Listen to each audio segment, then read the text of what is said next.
दोस्तों, गुजरात के मोरबा सिटी में एक बहुत ही अनफॉर्चुनेट इवेंट हुआ है। मच्छू नदी पर एक 100 साल पुराना केबल ब्रिज बना हुआ था। मोरबा सिटी का यह बहुत ही पॉपुलर टूरिस्ट पॉइंट था। गुजरात में मोरबा सिटी की एग्जैक्ट लोकेशन आप अभी इस वीडियो में देख सकते हो। ये लगभग 200 मीटर लंबा ब्रिज था और सिर्फ 3 से 4 मीटर ही चौड़ा था। यह पुराना ब्रिज होने के कारण इसे किसी भी काम में इस्तेमाल नहीं किया जाता था। इनफैक्ट पिछले 7 महीनों से यह ब्रिज मरम्मत के लिए बंद करके रखा गया था और अभी सिर्फ 5 दिन पहले ही इसे चालू किया गया था। जब इस ब्रिज पर बहुत ज्यादा भीड़ इकट्ठा हुई तब शाम के करीब 6:30 बजे होंगे, तभी यह ब्रिज अचानक से टूट जाता है और जितने भी ब्रिज पे लोग थे वो कुछ ही सेकंड में नदी में गिर जाते हैं। जब ब्रिज टूटा तब की एग्जैक्ट क्लिप आप अभी देख सकते हो। अब दोस्तों, इस इंसिडेंट में जो मृतकों की संख्या है, अभी जब मैं ये वीडियो शूट कर रहा हूं तभी 141 बताई जा रही है और इंजर्ड तो इससे कई ज्यादा है। और ये भी वो आंकड़े हैं जितनी डेड बॉडीज अभी नदी से निकाली गई है। अब दोस्तों, अभी कुछ ही दिन पहले हुए हैलोवीन के इंसिडेंट के बाद ये इतनी ज्यादा डेथ होने वाला दूसरा इंसिडेंट है और इतनी ज्यादा मास डेथ हुई है, इसीलिए ये इंसिडेंट हम सबको पता है।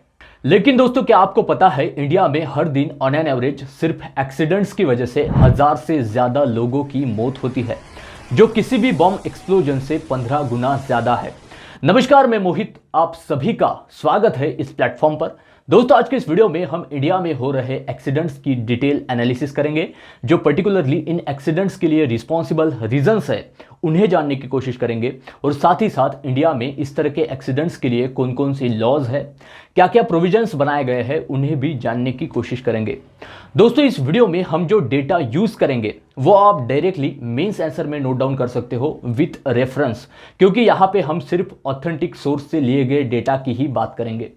Rescue operations continued hours after a residential building collapsed, killing at least 11 people.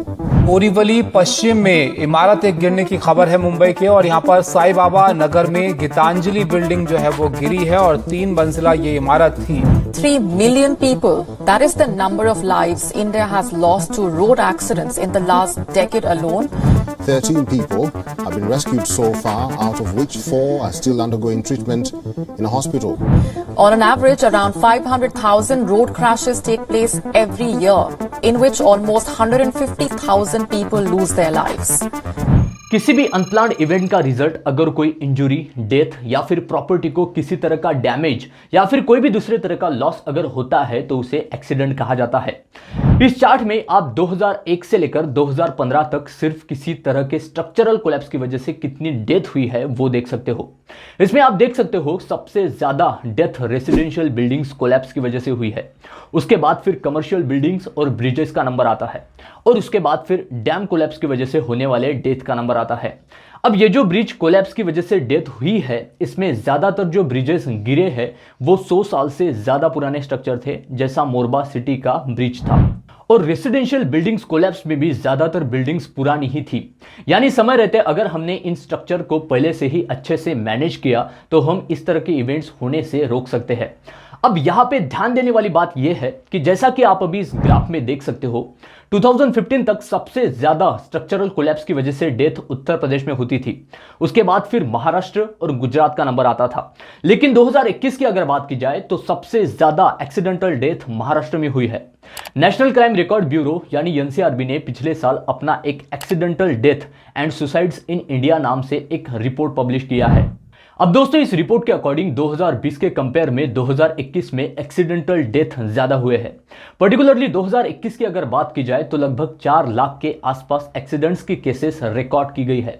यानी ऑन एन एवरेज हम ये बोल सकते हैं कि 2021 में हर दिन 1000 से ज्यादा डेथ रिकॉर्ड की गई है, जो किसी भी बम एक्सप्लोजन से 15 गुना ज्यादा है। यानी आप समझ सकते हो इस मुद्दे को टैकल करना हमारे लिए कितना जरूरी है। जैसा कि आप इस ग्राफ में देख सकते हो, सबसे ज्यादा एक्सीडेंट्स की वजह से डेथ महाराष्ट्र में हुए हैं।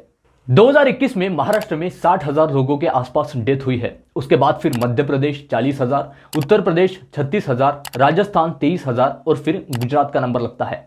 अब दोस्तों, सबसे बड़ा सवाल यहाँ पे ये है कि इतनी ज्यादा एक्सीडेंट्स हो रहे हैं, साल दर साल ये एक्सीडेंट्स का परसेंटेज बढ़ता ही जा रहा है। अब ऐसा नहीं है कि हम कोई प्रिकॉशंस नहीं ले रहे हैं या फिर इस तरह के इवेंट्स को रोकने के लिए हमारे देश में कोई प्रॉपर नियम नहीं है। लेकिन फिर भी एक्सीडेंट्स दिन ब दिन बढ़ते ही जा रहे हैं। तो आखिर इसके पीछे एग्जैक्ट रीजंस क्या क्या है जो इतने ज्यादा एक्सीडेंट्स के लिए रिस्पॉन्सिबल है? तो हमें सिर्फ समझने के लिए रफली हम एक्सीडेंटल डेथ को दो पार्ट में डिवाइड करते हैं। फर्स्ट, हम उन नेचुरल फोर्सेस को कंसिडर करेंगे जो लोगों की डेथ के लिए रिस्पॉन्सिबल है लेकिन नेचुरल है, यानी हम उन्हें अब तक प्रॉपरली कंट्रोल नहीं कर सकते। और दूसरे पार्ट में हम उन रीजंस को कंसिडर करेंगे जो मैनमेड है, यानी वो हमारे हाथ में है, उन्हें हम कंट्रोल कर सकते हैं।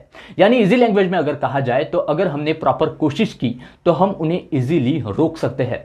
जैसे अगर मोरबा ब्रिज में प्रॉपर प्रिकॉशंस अगर हमने लिए होते, प्रॉपर सेफ्टी इक्विपमेंट्स अगर हमने इस्तेमाल किए होते, तो हम इस तरह के ड्रास्टिक इवेंट को इजीली रोक सकते थे।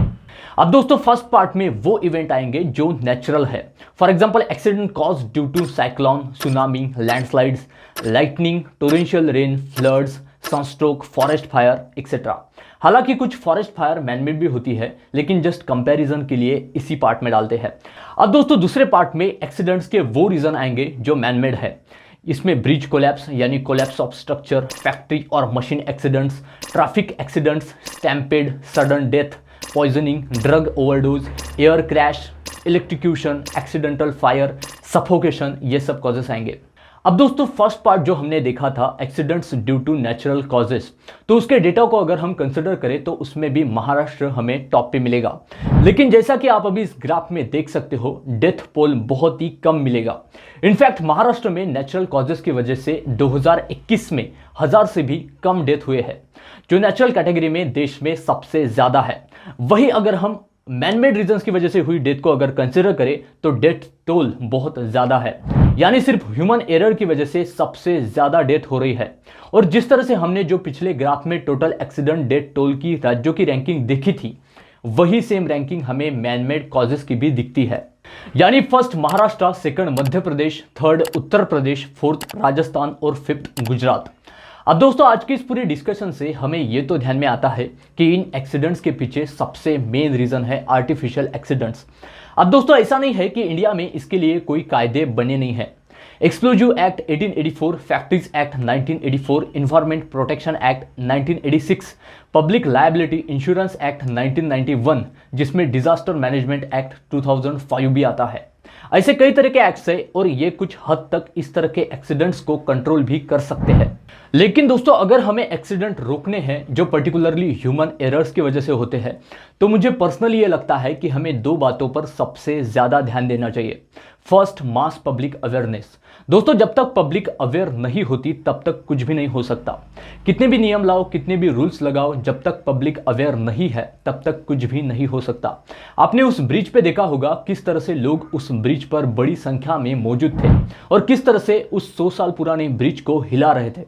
और दूसरी बात, स्ट्रिक्ट अथॉरिटेरियन मैनेजमेंट। सिर्फ नियम बना के कुछ फायदा नहीं जब तक उसे लागू न किया जाए। उस ब्रिज पर जाने के लिए आपको एक टिकट निकालनी होती थी, तभी आप उस ब्रिज पर जा सकते थे। यानी ये अथॉरिटी के पूरे कंट्रोल में था कि एक साथ उस पुराने ब्रिज पर कितने लोगों को भेजा जा सके। फिर भी उस ब्रिज के ऊपर की भीड़ आप देख सकते हो, यानी ये कहीं ना कहीं वहां की अथॉरिटी का बहुत बड़ा फेल्यूर है। वैसे दोस्तों इस इंसिडेंट के बारे में आपके क्या ओपिनियंस है, मुझे कमेंट सेक्शन में जरूर बताइएगा। मिलते हैं अगले वीडियो में एक नए इंटरेस्टिंग और इंफॉर्मेटिव टॉपिक के साथ। जय हिंद।